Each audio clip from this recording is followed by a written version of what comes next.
Cette vidéo risque de sauter.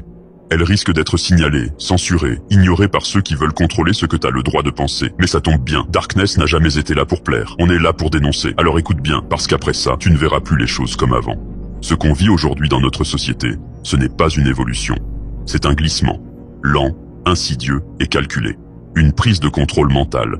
Et si tu ne réagis pas maintenant, demain tu n'oseras même plus appeler ton propre fils il, sans risquer des emmerdes. Tu crois que j'exagère? Laisse-moi t'ouvrir les yeux. Aujourd'hui, affirmer qu'une femme est une femme simplement parce que c'est une réalité biologique, observable et constante depuis l'aube de l'humanité, vous expose immédiatement à des accusations de transphobie. Difficile de conserver son emploi, de s'exprimer sur les réseaux sociaux, ou même de débattre sans subir des sanctions, parce que la vérité est devenue illégitime dès qu'elle contredit une idéologie dominante. Alors, prenons un exemple concret. Vous refusez que votre fils, âgé de 7 ans, soit appelé « elle » à l'école, sous prétexte qu'il a un jour mis du vernis à ongles pour s'amuser, vous voilà immédiatement pointé du doigt comme un parent problématique. Certains iront jusqu'à vous accuser d'être un danger pour votre propre enfant. Où est la science dans tout cela? Où est la raison? Il s'agit là d'un conditionnement idéologique, pas d'un accompagnement éclairé. Ce qui est encore plus inquiétant, c'est que ces idées ne viennent pas des enfants eux-mêmes. Elles sont insufflées par certains adultes, des militants, des intervenants scolaires, des prétendus spécialistes en inclusion, ou même parfois des enseignants convaincus d'agir pour le bien. Mais leur mission n'est pas de déconstruire l'identité des enfants. Leur mission est d'éduquer, pas d'injecter des concepts abstraits que même les adultes ont du mal à saisir. Prenons encore l'exemple d'une jeune fille. On lui suggère que si elle n'apprécie pas le maquillage ou les robes, elle est peut-être non-binaire. On lui apprend que sa poitrine ne fait pas d'elle une femme, qu'elle peut prendre des bloqueurs hormonaux pour explorer son genre. Doit-on rappeler qu'il s'agit d'enfants, d'adolescents en pleine croissance physique, psychique et émotionnelle? Au lieu de leur permettre de grandir, d'évoluer naturellement, on les pousse à faire des choix radicaux, irréversibles, dès l'âge de 13 ans. Est-ce cela, la bienveillance? Est-ce cela, la liberté? Non. C'est une violence maquillée en tolérance. Les faits sont là, concrets et vérifiables. Des mineurs reçoivent des prescriptions hormonales sans véritable suivi psychologique préalable. Des opérations chirurgicales sont réalisées sur des jeunes qui, quelques années plus tard, regrettent amèrement. Mais il est trop tard. Leur corps est mutilé à jamais.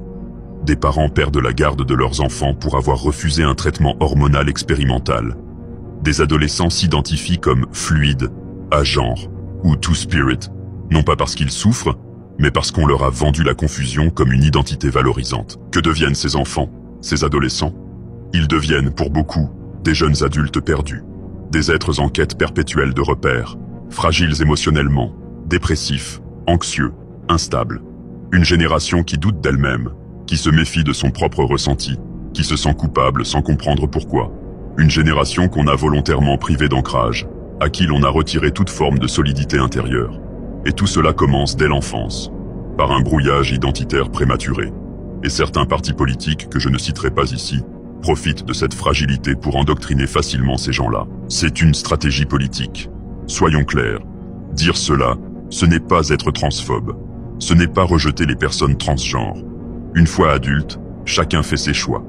Qu'un homme décide de vivre en femme, ou inversement, cela ne regarde que lui, tant que c'est un choix libre, réfléchi et personnel.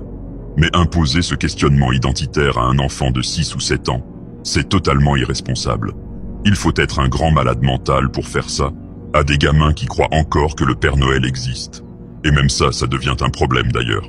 Qu'on laisse nos enfants en paix, et immédiatement. Cette idéologie s'accompagne d'une culpabilisation systématique. Êtes-vous un homme? Vous devez vous excuser. Êtes-vous blanc? Vous êtes considéré comme un oppresseur ou un raciste par ceux-là même qui crachent sur ce pays.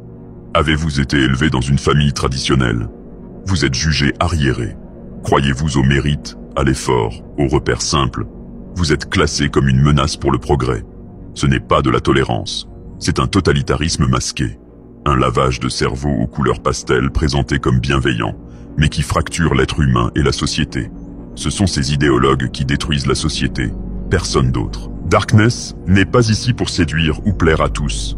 Darkness est ici pour réveiller les esprits. Pour ceux qui sentent que quelque chose ne tourne pas rond dans cette société, mais qui n'osent plus le dire. Ce n'est pas une guerre contre une minorité. C'est une guerre contre une manipulation globale, insidieuse et programmée.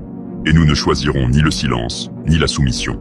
Nous choisirons toujours la vérité aussi dérangeante soit-elle. Parce qu'à la fin, il ne restera qu'elle.